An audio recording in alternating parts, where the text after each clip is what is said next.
How's it going, everyone? You are listening to episode 1 of the YouTube Success Podcast, giving you the tools to help dominate the YouTube platform. My name is Alex Cimo. You can find me and a plethora of other YouTube growth-related content over on CimoMedia. That's C-I-M-O Media. So for today's first guest, we're actually going to be talking with a good friend of mine who also has seen an abundance of success on YouTube. Go figure, right? So I figured he would make the perfect person to have this inaugural episode be that much more special, and that is Mr. Ryan O'Rourke. Now, his YouTube channel is Stay Creative Painting with Ryan O'Rourke, and he has amassed over 240,000 subscribers. Ryan, go ahead and introduce yourself. Hey there, Cimo. Hey, everybody at home.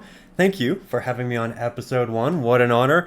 Always a pleasure to sit down and chat. And yeah, I'm Ryan. I have a painting channel where I teach people how to create art. Every week we sit down, we make something special, and it's a lot of fun. So the goal of this podcast is to really just deliver as much value as possible and to really help people hone their skills, maybe hone their passion, figure out what it is that really is going to inspire them to either pursue YouTube or keep it consistent, that they can see the amount of success that maybe you and I and plenty of others have seen. So the first question I have for you is, why was painting your medium of choice? How did you stumble upon that? I think I've always had a real interest in art since I was young. And going through high school, I didn't really know what I wanted to do. My parents, they were like, you're going to university. You're going to go and learn things. So I decided on art because it was something that I was always passionate about. And I was minoring in film. So two things that hypothetically you never find actual work for,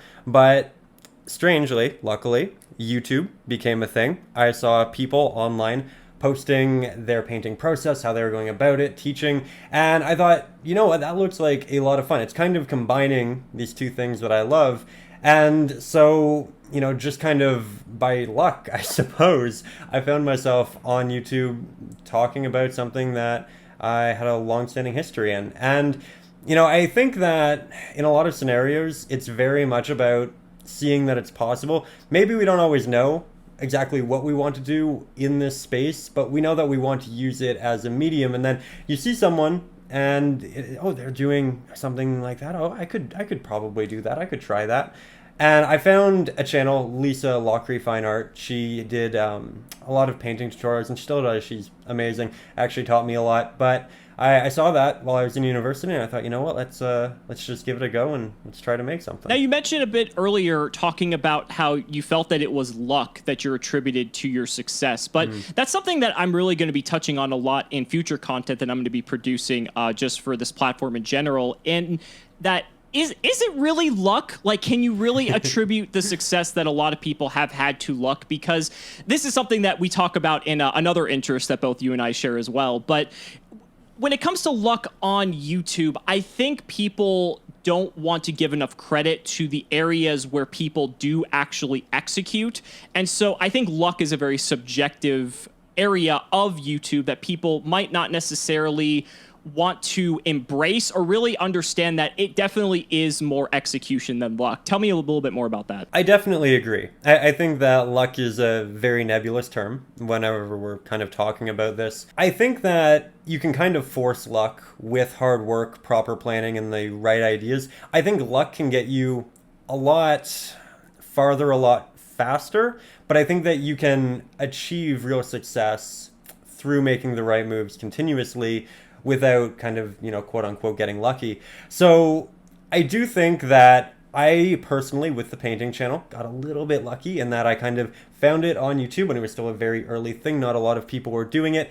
And I saw kind of this opening in a market. You know, you kind of always hear about that if you read about business or any of that. And I said, you know what, okay, there's this demand for it and I can do that. And nobody else is really doing it, again, with the exception of Lisa. So said, okay, you know, we'll give that a go. And again, so I feel like I got a little bit lucky in that regard simply because I kind of got in at the ground floor and I was able to build before everybody else. But I think a lot of people, when they're thinking about starting YouTube channels in so many scenarios, and I know you've talked about this, they say, oh, it's too saturated. There are too many people doing this or that. Nobody will know that I'm doing it.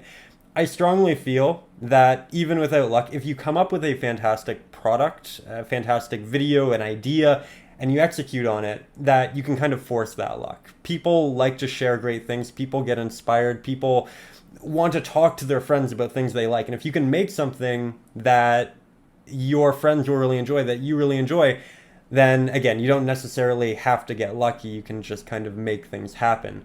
So I do attribute some of my initial success with the painting channel to luck, but I also would say that you don't need it to find real success on the platform. Right, exactly. Because I think your execution is what mattered most, because you stumbled on an opening on the platform very early on, but you could have identified that opening and just decided, whatever, that's cool. I could do this, but I'm not going to. But I think what is the most important point that I want to drive home to people is that you actually executed and saw, I can do this. There's not a lot of other people doing it. And the thing is, even if there are a lot of other people doing it, like right now, that was, 5 years ago now for you, I believe, then even if someone wanted to start a painting channel today, just similar to you, even though there's more people doing it now than maybe when you started 5 years ago, what's so glorious about YouTube, and something that is another very important point that I want to talk with you about, is that one person, one viewer, one subscriber can be subscribed to 10, 15, 20, 50 different channels at once. And so they can watch your painting content, they can watch someone else's painting content, they can just absorb all of this content at once, and it's going to make everyone who is a content creator gonna feel successful, because it's not like you're fighting for other people's time, I would say, because obviously if someone's watching one of your videos, they can't watch one of mine.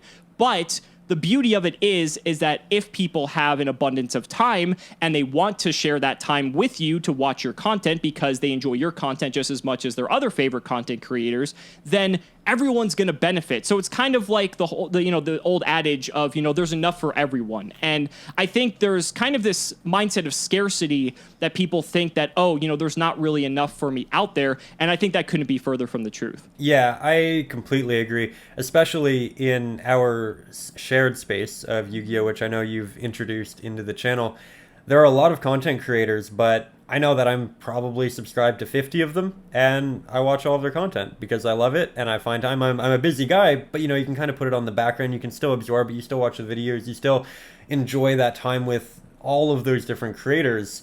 And I very much found that in both scenes on YouTube, that the communities as a whole really recognize that. I think there's a big emphasis on community, supporting one another, having new people come in, and it being an exciting thing rather than being competition, which is one of the reasons I just absolutely love YouTube. And to underscore that point as well, I think what people need to realize is that if you make content that creates an emotional connection that resonates with your audience, those people are going to make time to absorb your content, whether it's they are actually physically present and watching the content, or I know plenty of people that watch my content specifically that they'll be driving to work or at the gym, and they don't actually watch the content, but because of the way I've structured it, it is very easy to absorb in an audible format. So by just having me on their headphones or having me on the speaker of their car, they're able to still get the same amount of content. They get what they're looking for out of it, and they're still sharing that time with me, even if they're not even physically watching that video. I mean, you could even say that about this podcast as well. You and I are recording this podcast in a video format, but it's also available to anyone who might be listening in podcast. But it's also funny because people who watch the video will just listen to the audio, so it's like a video podcast, I guess. And so people are going to find ways to make time to accommodate you into their schedule as the content creator that resonates most with them. And really, if you can just create that emotional connection, that's what matters most. And being in the field that you are on your primary channel, which is art, I mean, emotional connection is what it's all about. Oh, without a doubt. Every piece should capture an emotion, kind of bring you to a certain atmosphere, resonate in some way. And I think when people spend, 2 hours, 10 hours working on a painting, they get a connection to it, and therefore probably the person who's delivering the information or working on it with them. So yeah, I think that there's so many different ways to create those connections, but that is really at the heart of it what's going to build a long-standing and really wonderful audience that, you know, you actually get to know and they get to know you. So it isn't kind of pop into one video, pop out, never subscribe, never come back. It's something that can be shared over so long. So when did you feel that on the painting channel that you knew that you were able to make this into a full-time career? Because for a lot of people who might be listening, that might be their ultimate goal. Like, they see people like you and I as the 1% that were able to make it and do this as our livelihood. But at what point, I mean, because you and I both know this already, you know, we've had to go through years of, you know, kind of just, I don't want to say doing this for free, but we did this not with the expectation that we were going to be able to actually do this as a career. It might have started off as a hobby, and then, you know, at one point something might have just clicked and we realized, like, wow, like, there's actually potential here. Did you have that moment? I did, yeah. So again, I started this as a hobby in university because I saw someone else on the internet doing it and it got me excited. That is something that I don't know, I probably did for a year, and then I wanted to switch my majors. I wanted to adopt another one. So I wanted a double minor and I wanted to major, but I had to switch universities to do that because I also wanted to do kinesiology. So I went home for the summer and I said, okay, you know what, we're going to go back to school. I'm going to switch to Guelph. It'll be really fun. But kind of over that summer, I continued doing the YouTube thing and the views just came in. And I think through consistency in that summer, I realized that it was and could be a legitimate job. Initially, I wasn't making much money at all, but I got to meet other creators, really knowledgeable, fantastic people, one of which, Cindy Barley, and she does what I do, but she was very established at this point, kind of in online marketing. And so we'd kind of podcast almost back and forth to each other every week. I'd record like an hour of audio telling her about my week, what I was doing. She'd record the same, send it back to me. She lives in France, so it was kind of like the only way of going about it. But she kind of taught me about marketing and how to go about all of this kind of as a business. So she said, you know, write a book, you know, sell it as an ebook. And I did that. And I was like, okay, now I'm making more than a living. Great. Do I have to go back to school? I mean, what do I want to do with my life? I'm still not really sure. I just wanted to open as many doors as I could. And I felt like, you know what, if I could make content on painting and creating in the way that I was, that would be wonderful. And through that little break in between switching to another university, the views just came in. I found myself in an opportunity where I could learn from someone really brilliant. I took in the information that I could. I executed on it. I wrote the book, and then that's kind of been my life. Oh man, there's so much I want to unpack with what you just said. I actually had to write some notes down for anyone who's watching the video form of this. I was actually looking away for a minute. So consistency. I'm so glad you brought this up because this is, I almost wanted to just name this like the YouTube consistency podcast because consistency is the number one tenet that like any aspiring YouTube, in my opinion, should abide by, because so many times I will see other aspiring creators putting out their content and then it might just maybe be some sort of short-term thinking, or maybe they're just not really getting the results that they were expecting, but they've only put out like, you know, 1 or 2 videos and they're expecting to become YouTube famous overnight. You and I have put out, you know, hundreds, if not thousands of videos by this point. And over time, those videos begin to compound. And once, you know, you get more exposure on one video, the other videos start to also pick up exposure as well. And so it's all one giant snowball effect.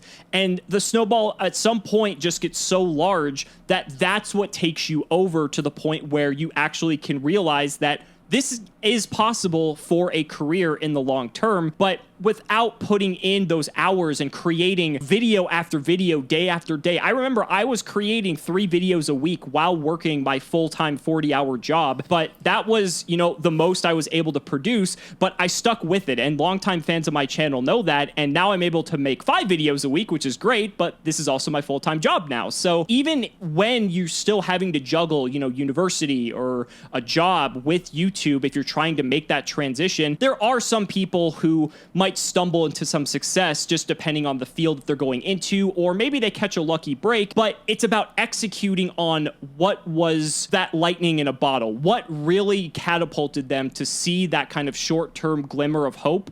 And then if they can execute and realize that, oh, X, Y, and Z were the reasons why this worked, I'm going to do this 100 more times, then that's when it just becomes a completely different game. I completely agree. And again, to the note of consistency, lightning in the bottle, all of that, I think success on YouTube generally doesn't spawn from a great video or a great idea going viral. It comes from a myriad of videos accumulatively getting views, building each other up through the related tab, playlists, all of that. Eventually, you know, kind of coming together to something that does render a monetary amount that you could live on. So rare is it, you know, getting lucky, lightning in the bottle, that one video that just blows up. Amazing when that happens. It does happen to people. But I think for most people, it's important to be pragmatic and just recognize that it's going to be probably a bit of a longer road and something that you build on consistently week by week, day by day. And I really don't think I would have found half as much success as I did on any of my channels if it wasn't for consistency and saying, you know, every Saturday I'm uploading a video. Yeah, I just posted the other day, YouTube is a marathon, not a sprint. And I think anyone who really does YouTube full time understands this, because the amount of commitment and effort it takes, people might just see the 1 video, 2 video, 3 videos, or in my case, you know, 5 videos that we put out on a weekly basis, but they don't see the amount of work behind the scenes that it takes to actually pump out and produce that type of content. It's a grind. It really is a grind, and it's not for the faint of heart, and that's okay. But I think what's so glorious about it is that anyone can achieve it if they just put their mind to it and they put in the effort. And it's one of the most rewarding feelings I feel. I actually just talked about this recently, that YouTube is one of the most gratifying yet most challenging platforms to possibly work on, because it's one giant puzzle that never seems to be solved. It's always changing the rules. But what I love about that is that if you figure out how to make it work for you, then it just opens the gates to so many opportunities and can really just change your life forever. For sure. And we are working on a platform that is very heavily algorithm based. And that algorithm changes, meaning that what once found you success may not a year from now, may not 6 months from now. Because of that, it kind of forces you to always be on your toes creatively and very aware of kind of what's trending, not necessarily topic wise, but how videos perform. I think right now through YouTube, because of the way the algorithm works, it's very heavily favoring watch time and your click-through rate. Right. So when people see your thumbnail on YouTube and actually click it, those two things predominantly right now are what's going to garner you the best views through YouTube saying, okay, those are good, let's put it in another related tab. Let's put it in the related tab of this video or in someone's recommended feed. But it hasn't always been that way. Yeah. And it won't always be that way. So right now, the best form of content to get out there is very short form content. It's something where the audience can watch it in its entirety. Then, you know, they can watch another one. Kind of continuously building up on that click-through rate and, again, through the average retention. That's something that's fairly new, and I think it's been relatively new like this year, but it was something we were always told not to do. Because on YouTube, and I think this is pretty common knowledge now, there's like an 8-10 minute mark where you want to hit to essentially monetize to the most efficient way. You'll get more of an ad revenue within those numbers. And so everybody was always told, you know, don't make shorter videos, don't make shorter videos.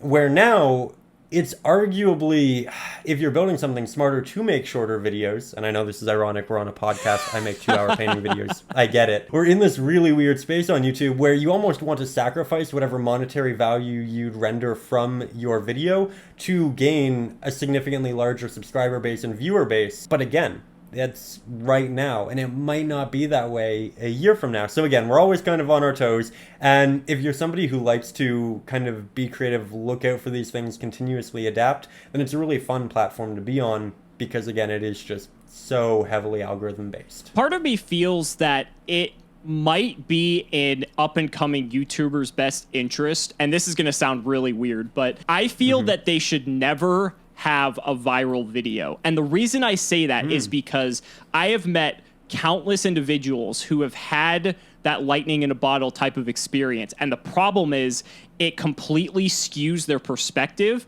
and it jades them, because then they're always chasing that and they're not focusing on just pumping out the content. Now, there's ways that you can analyze any particular piece of viral content and maybe try to take what worked from that and apply it in other ways, so that way when you're creating a more diversified platform of content for people to absorb, that's a good thing. But I think most individuals will see if you might be getting, 500, 1,000, 2,000 views, and then all of a sudden overnight you make some video of like a tomato exploding and it gets like 10 million views for some reason. How does, psychologically that does something rather damaging, and it kind of just distorts your view on looking at the long term, because you're seeing like, oh wow, like look what everyone liked, and then you're trying to replicate this over and over and over and over again, doing it almost exactly the same way. And like you said, YouTube's rules change almost on a yearly basis, sometimes even shorter than that. And if you're not really trying to figure out what it is that really created that connection with people, what that value was that you were contributing to them, whether it was entertainment, whether it was information, whatever it was, that's where people, I think, tend to stumble. And if you never have that experience, or at least you don't have it till much later on, then you're going to be focused on just pumping out and kind of adapting and modifying your content to try a lot more different things, because otherwise you might kind of get in a rut, and that might just end your short-term YouTube career rather quickly. Oh, for sure. You can easily build false expectations that you're constantly trying to live up to. That doesn't really happen. I had kind of a funny experience, kind of on the note of that lightning in the bottle situation. I started doing this full time, and it was a lot of fun, and I kind of got on that grind. Every week I was uploading a video, and then 2 years later, YouTube put me on their homepage as a creator on the rise. And then all of a sudden, it's 10,000 subscribers in a day. It's all of these views. It's just wild, like absolutely crazy. Because previous to that, I hadn't ever had anything go viral, but I kind of knew at that point, 2 years in, okay, this isn't how things actually work. This is me getting very lucky today, and recognize that content creation is probably going to continue in the way for you that it has been, and success has been as well. However, I had 2 years to kind of recognize that what was happening within that day wasn't going to be the norm, and therefore it wasn't disheartening when things did kind of get back to regular a couple weeks later. So yeah, I can't imagine having something like that happen when I first built the channel, because then it would be a little disheartening to upload and never kind of live up to that initial experience that was YouTube, right? So I would totally agree with you. I think that a lot of great work ethic and a lot of great perspective comes from the grind rather than a great viral video. Now, another point that you touched on earlier was the topic of monetization. We actually touched on it a couple times throughout this discussion here. And what's interesting about YouTube is that monetization comes in a myriad of different ways. You talked about how you actually wrote an ebook, which I find rather fascinating. Most people might just attribute YouTube success to ad revenue. We touched on that a little bit when it comes to wanting to have your videos be in that kind of sweet spot of 8 to 10 minutes. It actually used to be above 10 minutes. YouTube recently reduced it down to 8. When it comes to other applications of monetization, that's where I think people start to not realize how much opportunity there is for growth and potential other ways that you can expand on a macro level in the monetization side of things. So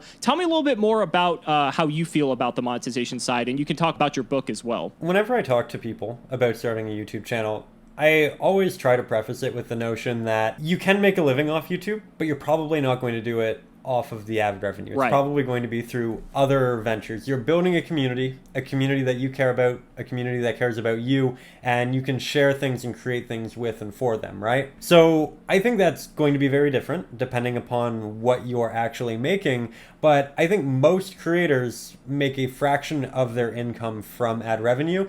And again, that's kind of why I touched about in the other conversation, maybe you want to sacrifice your ad revenue. Like maybe you don't actually care about it to get get more views, to get more subscribers, to build more of a fan base. I know that you can do mid-roll views or mid-roll ads. I don't ever do them on any of my videos. I don't want to take the viewer out of my, whatever I'm creating, my video, my art, all of it. I definitely think that AdSense should be an afterthought. And what I did was I created an ebook. It was a suggestion because someone else was in the space. That's what they did. And I thought, you know what? I'm already teaching. I think that I could give this a go. It was a lot of fun. I made that. I ended up making a couple more later on, and it was always a great thing because, and this is might sound a little awkward, might sound a little funny, but if I ever needed a couple $1,000s, I knew that, okay, I'll just, hunker down. I'll make a book. I'll obviously make it something of quality, something that's very useful. But I knew that if I was ever kind of like in a pinch for that, I had that easy out. So I think that being able to monetize in a way like that is fantastic. I think most creators, such as yourself, do so through merch, which I think is also a great idea. It's personal. It's something that's of use. Everybody can have pride in the creator that they support, that they watch. If you are out and somebody else has a shirt that, it might be similar, there's that immediate connection. Maybe you make a new friend. I think that's always really neat. Patreon, also a very popular avenue that's become so much more so in a number of years. It's something that I started, I didn't start Patreon. It's something that I joined and used as a vehicle to make more income and get more content out probably 3 years ago at this point. It's fantastic. It's a way of getting people extra content, ensuring that you can make a solid living because it's much more consistent than something like product sales. And that's something to consider. Subscriptions are consistency. Product is generally a lot of money all at once. Yes, you have, or rather I have all of these painting videos that kind of lead people back to my book and all of that. But realistically, that initial launch is where you're going to make the majority of your revenue. Again, same thing with clothing. And so you probably want to diversify your incomes, right?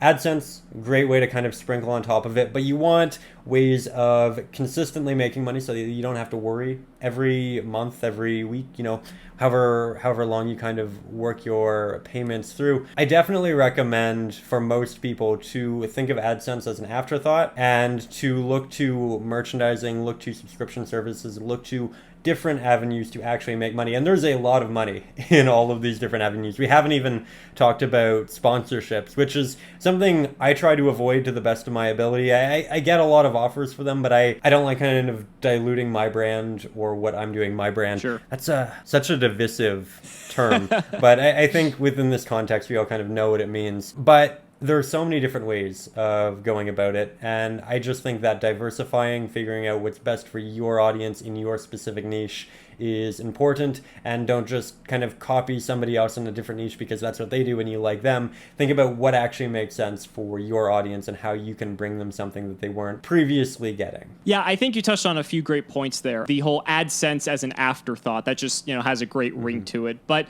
I think when newer creators or creators that are up and coming are starting to work on the platform, again, they might have these short-term expectations that they're going to be making a sizable amount of money, but relatively speaking, that doesn't come till you might be a few years into the process where that's going to be any bit consistent, especially from an AdSense perspective, because before you're able to build your community or your following, it's difficult to be able to kind of venture into these other avenues of, merch or Patreon or sponsorships because you don't have the eyeballs to really support it yet, nor do you have the numbers on your side. And so by relinquishing that sort of monetization, that AdSense revenue specifically, then, and your focus, your sole focus is on just garnering the community and building it to be as large and as broad and as, awesome as possible, then that's going to set you up for good potential opportunities in the future when it comes to anything like Patreon, when it comes to anything like merch, when it comes to anything like sponsorships, because then you're going to be hitting them on all axes. And that kind of segues into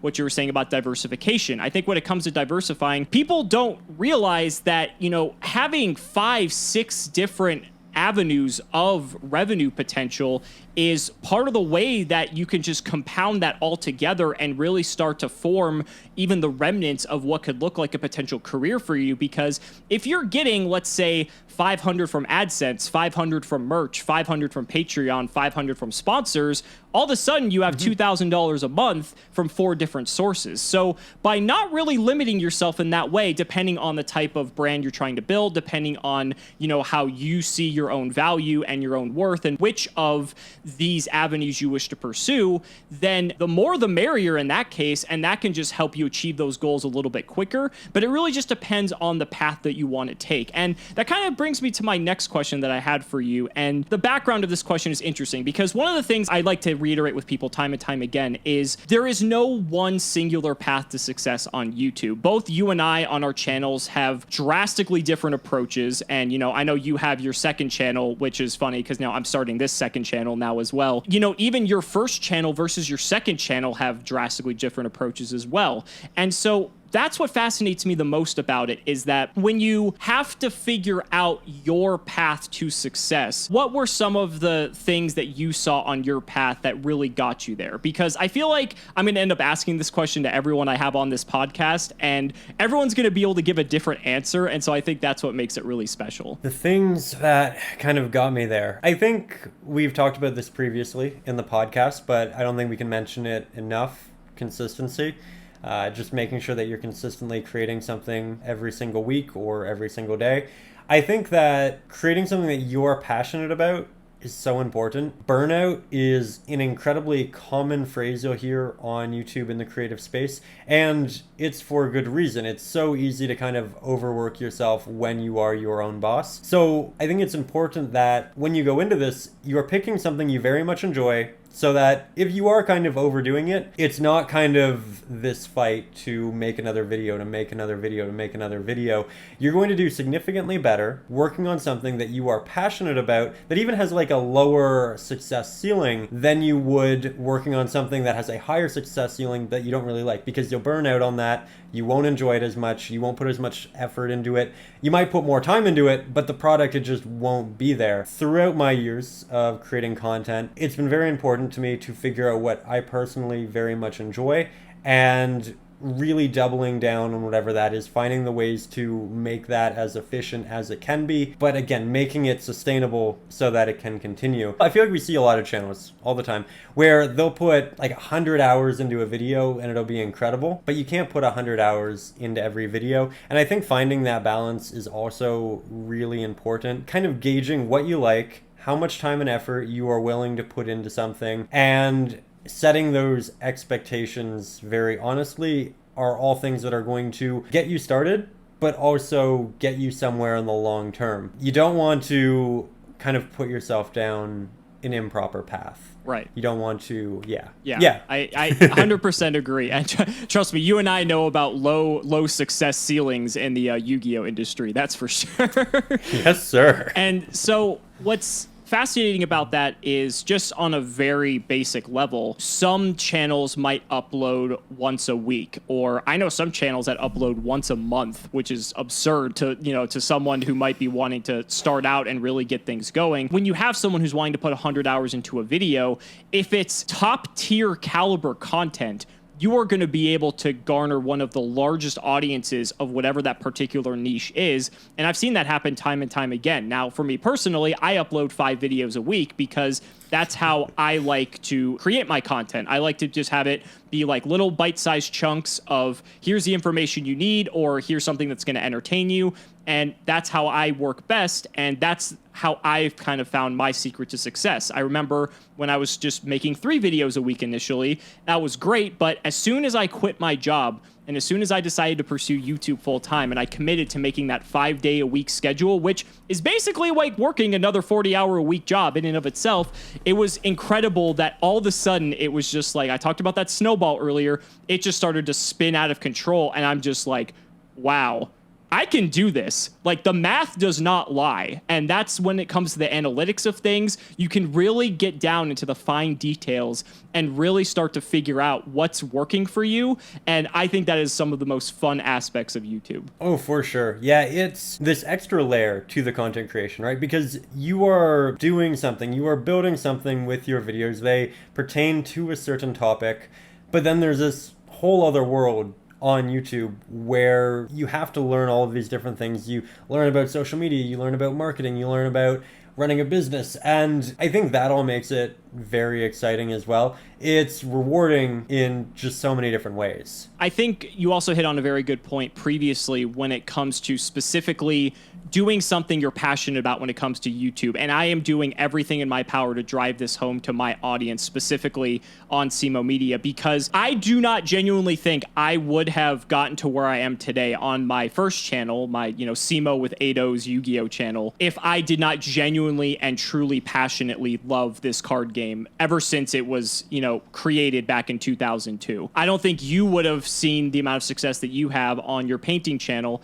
have you not have this deep, profound love for the art world. I think people, again, might have this notion where they might see some types of content creators seeing success in areas that might have a higher probability to, generate them views or generate traffic or kind of, low-hanging fruit, let's call it. But if they're not actually interested in it, they're not going to last compared to some of the people who have been in this space for years and do actually care about it, are masters in the industry, or maybe just truly love that space. At the end of the day, you and I both, we can attest to this, like we do it for the love of the art. And, that's, both art specifically for you, but the art more broadly of the content creation itself, because this niche, whether it's Yu-Gi-Oh cards or art or anything, that's what we're truly passionate about. And then we also then tend to fall in love with YouTube as a result of it, because even before you and I started recording this podcast, you and I were just excited to be able to talk about YouTube in general, because we don't get the opportunity to talk about this with other people, because other people who aren't on the content creation side of things really haven't seen it from our side. And once you do, it kind of just warps your perspective and really you start to see things differently. I think that's also really neat in that you meet so many creators throughout, whatever your niche is, and you're going to have things in common in that actual niche, but then you'll also connect on these other levels of content creation. And it's an experience that you really can't find with other people, as we talked about earlier. You do create these very interesting relationships and, opportunities to learn from others. I guess we haven't talked about this at all in the podcast, really. But something else I'd highly advise is talk to other people in kind of whatever sphere you're trying to get into in YouTubing, because a lot of people have gone through the same trials and tribulations that you've gone through. They've went through the processes of figuring out what doesn't work, and they can probably extend a lot of ideas as to what does work, how you should move forward, what to kind of avoid. There's just so much information because, again, you're dealing with not only your niche, but this entirely other big thing that is business and YouTube.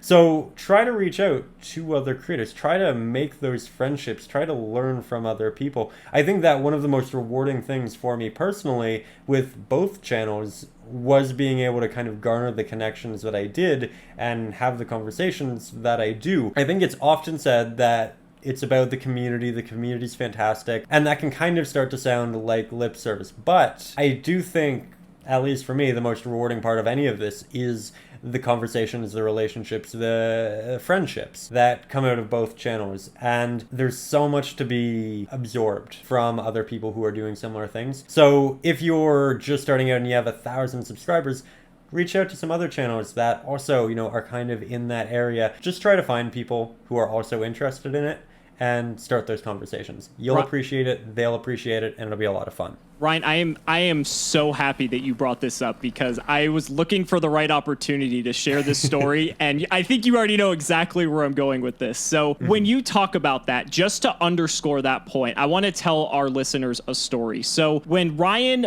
branched into the Yu-Gi-Oh realm of YouTube, which is how Ryan and I met, because before that, I had never heard of Ryan. And what happened was Ryan was able to produce a piece of content for the Yu-Gi-Oh trading card game that really no one in our space had ever seen anything like before. It was super polished. It was high quality. It told a story. It was this sort of episodic content that was kind of starting to manifest around that time. And what's so special about it is when you're talking about reaching out to creators, you didn't even have to reach out to us because we actually reached out to you. I remember when you posted that first episode of the series and we were all losing our minds because we're like, this is the next big thing in our sector of the platform. And then I'm reaching out to you, Gage is reaching out to you. You know, everyone that we know who are like the large influencers in this space are just commending you on this incredible achievement. And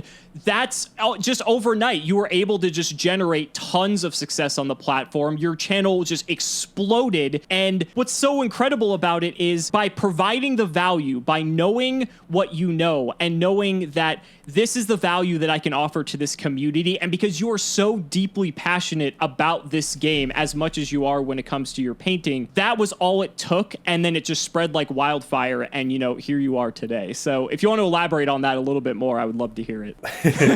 I started this other channel on Yu-Gi-Oh! As Cimo noted. It really was meant to be something that was just for fun. I wanted to capture the moments. I played a long time ago, and you have a lot of interactions with other people. I wanted to save those. I wanted to have them for like 10 years down the road. But I also wanted to make something artistic. I wanted to make some form of vlog content because I just love making things. And I didn't expect much to happen with it. I knew that, like, because I've made a couple of channels in the past, that if I really tried, if I really pushed it, I could turn it into something that garnered success. As we talked about initially at the start of the podcast, you can kind of force luck. And I knew that I could do that, but initially going into it, it was like, okay, we'll have some fun. And I put a lot of time into that first episode. I put a lot of care, a lot of heart. And then I guess a week after I posted it, I got a bunch of notifications saying that a streamer, a friend of Cimo's, friend of mine, Farfa, was watching it on stream and that he was endorsing it. And they came out, they sent me messages on Facebook, they left comments on the video, they were incredibly embracing, very supportive, so many messages of, hey man, love your stuff, if you ever need anything, if you have any questions, let me know.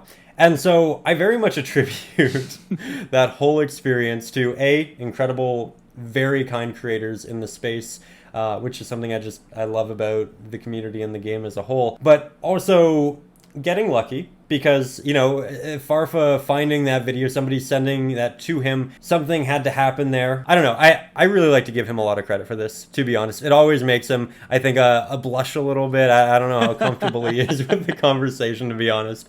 But I do think if you can make content that stands out to the point where somebody feels an emotional resonance with it, feels with it to the point where they need to share, they need to show their friends, they need to show somebody else. That is content that is, and this is very much to simplify it, shareable. And that content will find a way to get out there. So it may not happen overnight, kind of like it did for me with that second channel. But I think that making a product, a video, art that people cared about, that resonated, that people wanted to share and wanted to get out there. And if you can do that, while it may take a while, I think you can build a very successful channel. And that, again, while luck can play a role, you can force it. But that also highlights a very important point that had you never taken the steps to create that content in the first place, it would have never been found. And in addition to that, just to take it one step further, this is something I've been wanting to constantly reiterate with people time and time again. It's not necessarily about the people who are following you. It's about the people who are following you that those people know, because at that point it just becomes a game of 6 degrees of separation. In this case, Farfa was only 2 steps removed from you without you even realizing, and that's all it took to essentially propel you into, you know, some of the higher echelons of the YouTube content creators in the Yu-Gi-Oh space. And I just think that's incredible. It's like one of the best success stories I think we have in our specific genre, and I just love telling it because it's such a Cinderella story. It's great. You know, we talk about that, and I want to add on to it just in regards to the other channel as well, because that was very much a story of making something you're very passionate about, right? Something that you would make regardless of if people saw it because you care about it. And that means putting time and effort into it, making something you really care about in a very niche hobby. And then, you know, kind of getting lucky, someone finding it, helping, getting it out there, sharing it, etc., etc. The same thing kind of happened with my painting channel. We talked about it a little bit, but I did become friends with Lisa and Cindy, and they taught me so much about YouTube, about business, about really just getting started in this space on multiple fronts. And because of them, and because I had content that I cared about, that I made, that I really liked, it was able to get out there. So in both scenarios, I think it was a case of making something really good because, you know, the creator cared about it. And I know I'm talking in the third person, kind of strange. And then it just kind of going from there. Had I said, you know what's really popular on YouTube?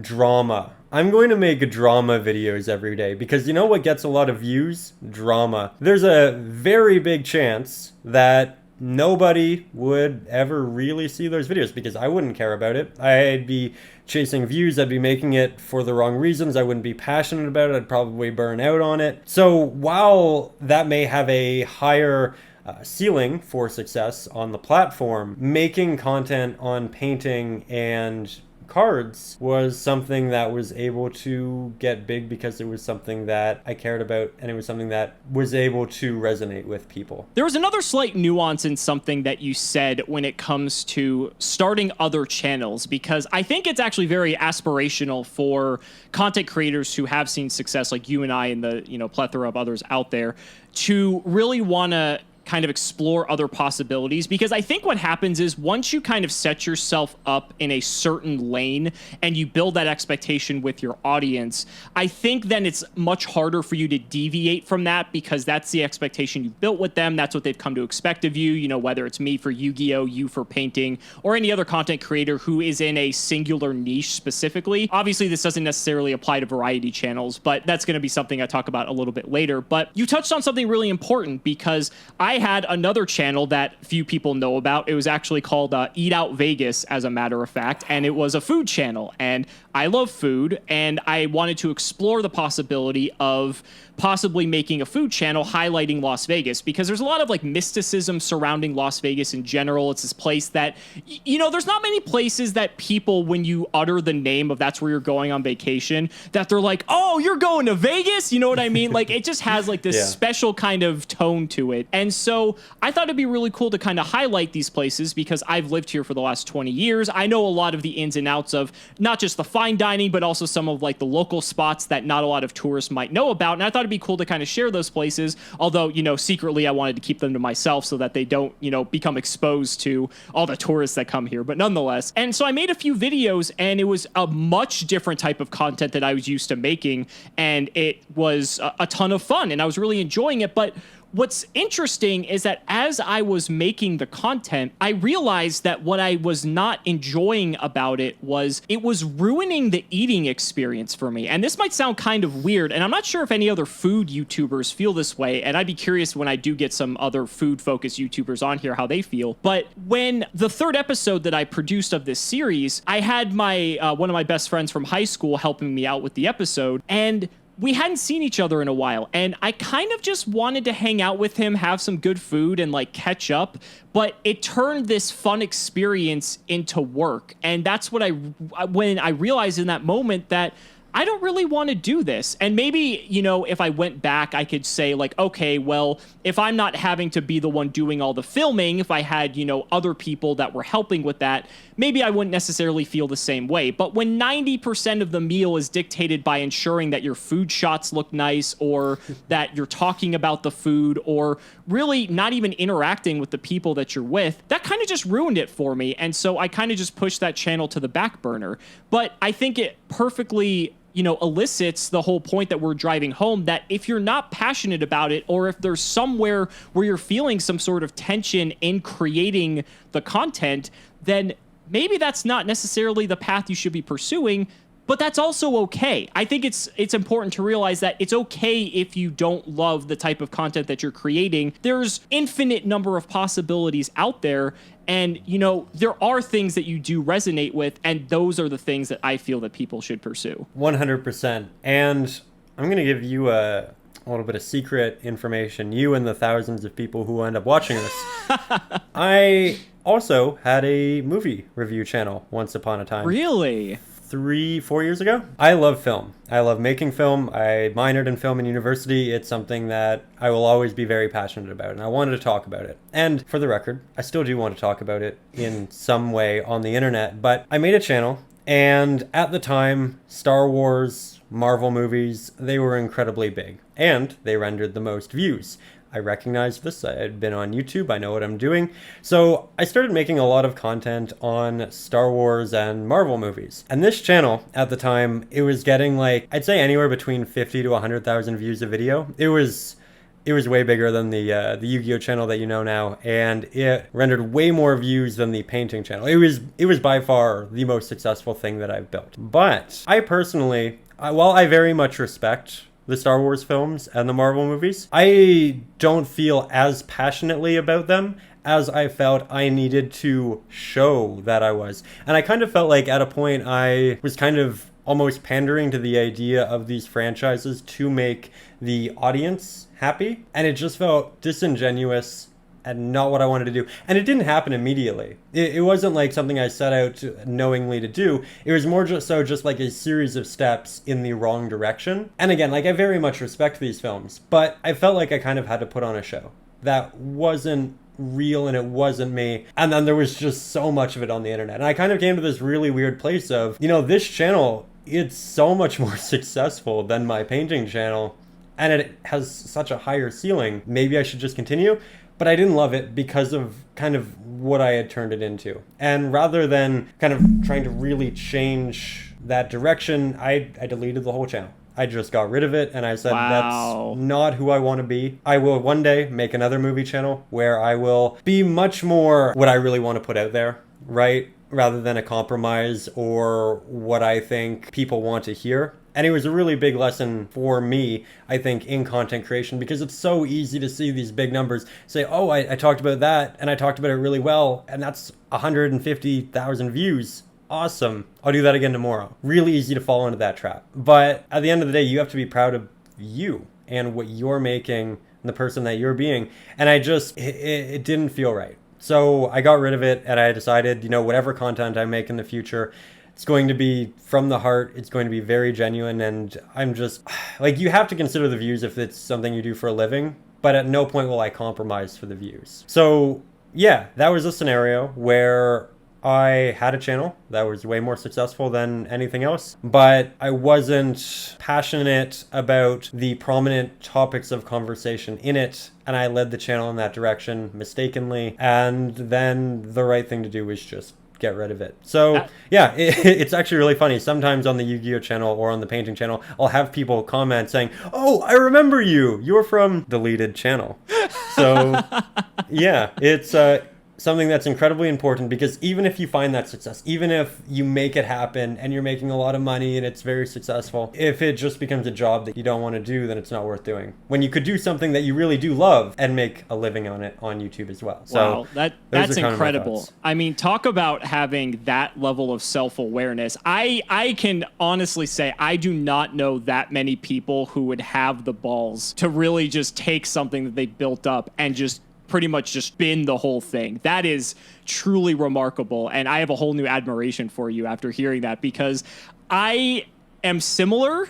And while my, eating channel didn't exactly pan out to be nearly as successful as anything else that I did, because, it just stopped after a few episodes, I feel that had that channel grown to a sizable amount where it could have become potentially another income stream for me, or just another way to express my creativity, I feel like I'm in the same boat as you. I feel like I would just completely can the whole thing, because it truly just didn't feel right. And what some people need to understand is that what content that works for you doesn't necessarily work for everyone. People's personalities are different, and some people's personalities mold to specific types of content, and that's why, you'll see people that are trying to look at the most successful videos on the platform, try to copy them, but it's not going to come out the same, because it doesn't have that same feeling to it. It doesn't convey that same emotion. It doesn't provide anything like the original form did. And so it fascinates me when I hear people that are doing something and they're really not super passionate about it,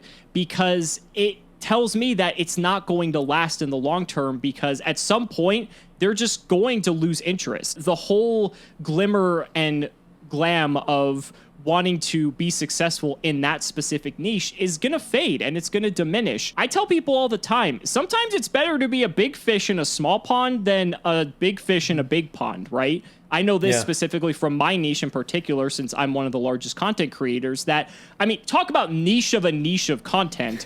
if you told me that anyone was going to be able to be successful in this specific genre of YouTube, I would just tell you that you've lost your mind. But that's just a testament to show that there are so many different types of content that people are seeking out. And if that's something that they are also just as passionate about, then you can see success in there regardless of how high the ceiling is. And so I'm really glad that you and I can kind of share in that we would rather pursue our passions than following the money necessarily. Oh, 100%. Yeah, because like at the end of the day, realistically, we're making YouTube videos probably because we enjoy it and this is the job we want. It's such a strange thing and something that takes a lot of work to make work that if you're doing it and you don't love it, then there's an issue and you need to find out what that is and either course correct or hit a fresh restart like we both did. You know, it's just not worth spending time on something you don't really care about. But it's about execution, right? Because had we never pursued down that path, we wouldn't have learned by experience whether or not it's something we were interested in. Had I never made the food channel, had you never made the film channel, and, you know, even for the ones that are turning out to be more successful, you with your second channel about Yu-Gi-Oh, me with this new platform trying to help people, you know, find their passions or help, you know, see success on YouTube. When you actually execute and see the results and you feel that excitement, that energy, that passion, you know, as I've been building this platform up, I'm feeling the same level of excitement as I was when I first started my YouTube channel. And I didn't feel that same way when I was building up the food channel. It was definitely a much different feeling, but unless you actually take the time, take the effort, and give it your best shot, you're not going to know. It's much better to do that than to speculate and to analyze and to run the numbers and cost-benefit analysis, min-max everything. You can't live life that way. It's not going to work. It's just trial by fire. And you don't know what opportunities are going to come up as a result of you pursuing any of those paths. And I think that's just where YouTube can just be truly special. It's difficult to build something that's truly large and quote-unquote successful, but it's so easy to just start something and create content, see if you enjoy it. That trial and error process that you just mentioned is so important because if you have like 5-10 hobbies, you might as well just, you know, pick one, make content on it, see if that's content that you enjoy making, if that hobby specifically translates well into video creation. And then if it doesn't, you can just move on to the next one. It's not like, for the most part, these channels require this great deal of initial investment. And rather than kind of hyper investing in one thing, you might want to kind of try a couple of different videos, see what you actually want to do. I'm currently in the process of getting a couple new series done for my Yu-Gi-Oh channel. Ooh. We did one. And the idea with that right now is I have 7 different things that I'm curious about doing. So I wrote them all out. I kind of figured out, well, if I did this, you know, what are those positives and benefits, as you talked about, but not to like the greatest extent. And I just kind of started making them. And I say, okay, you know what? Do I actually enjoy making this? One of them is very animation heavy. Am I going to be happy if I'm animating for 7 hours a day? Asking yourself questions like that, because I do like animation, I do like film, but is it something that I want to commit to? And will it feel like a job or will it feel like a hobby if it's something I put a lot of time into? So again, that's what's incredible about YouTube. It's not like you have this massive bar to leap over to create content. You can just start, you can try things, and you don't even have to upload them. You could just try to make like 5 videos of each thing, because then by 5 videos, you know if it's something you want to commit to or not. You know if it's something you'll enjoy actually creating the content on, or if you feel like you'll burn out with it. Whenever anybody asks me how I would recommend starting a channel, I always say, make 3 videos that you don't intend to upload, just create them and then throw them out. In it, you'll learn about format. In it, you'll learn about how you personally like to go about making videos, what you don't like. You're not kind of setting expectations poorly by releasing them, and your 4th video will be 100 times better than your first video. So yeah, just try a bunch of things, even if it means you're not uploading. You'll learn a lot about yourself and content creation in general. And I think that's one of the things that is so incredible about the time that we live in right now, is that you can do this for free. YouTube and these other social media platforms do not charge you a cent to upload content to their platform. So if you're talking about investment, this is one of the lowest cost investments of anything you could potentially pursue in your entire life. Look at where you are right now and think, okay, if I pursue this and it doesn't work out, well, I'm just back where I started and I haven't really lost anything other than some time that I took to maybe edit these videos and record them. However, if you do take the time to do that and the reverse happens, you might find that you absolutely love creating videos. You love being able to express yourself. You love being able to do things in ways that maybe other people aren't necessarily doing and really be able to build a following that you didn't think you were able to do. Then the stars can align for you just as they did for all the other content creators that have seen success on the platform. That's really all there is to it. I mean, a single decision that you make today can be all it takes to change the course for the rest of your life, but it requires you to take those first steps and actually start creating, because otherwise it's never going to happen. I think that's a great way to end off this first episode of the YouTube Success Podcast. Ryan, thank you so much for being my first guest. This was an absolute content-packed episode. I'm sure the fans are going to love it. Be sure to let us know where everyone can find you. You can find anything painting related at Stay Creative Painting with Ryan O'Rourke on YouTube. You can find anything Yu-Gi-Oh related by searching Ruggles. My middle name, parents were very funny in naming me Ryan Ruggles O'Rourke, a lot of R's. I do like the name. I always joke about that, but if they ever listen to this, I want them to know that. I very much appreciate it. But yeah, just look me up on YouTube if you're interested in the content, but definitely subscribe to Cimo here, because I have no doubt, just from knowing him, you're going to learn a lot about content creation. We just scratched the surface here. There's so much more to learn. So definitely subscribe to Alex, and I think you'll learn a lot. Thank you for the shout out in my own podcast. That's so humble of you. But guys, that's going to wrap it up for this first episode. If you're watching over on YouTube, be sure to let us know down in the comments what your biggest takeaway from this podcast. And if you enjoyed this more long form content, we've got plenty of other creators on the way. It's going to be big. I can't wait to see who we can get on. And if you have any people in particular, maybe you have a favorite content creator, obviously outside of Yu-Gi-Oh, but obviously that's been my own space. If you have a favorite content creator that you would love to hear some of their insights about the creative process, about YouTube, how they got to success, be sure to let me know down in the comments, or just post a tweet over on Twitter or on Instagram and tag me and that person in that post over at CimoMedia, CIMO Media, and we can maybe collab and get that person on so that you can get those insights and really help kickstart your channel. Thank you so much for watching, and we'll see you in episode 2.